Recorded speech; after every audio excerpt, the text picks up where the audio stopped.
I am Ejikeme Mmesoma.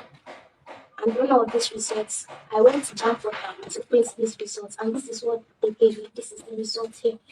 So this is my aggregate 362. This is exactly how I printed it out and loaded it from that site. So they now saying that I forged my results is what I don't know, and I'm traumatized that they accused me of forging my own results because I'm not capable of this forging results. This is the evidence.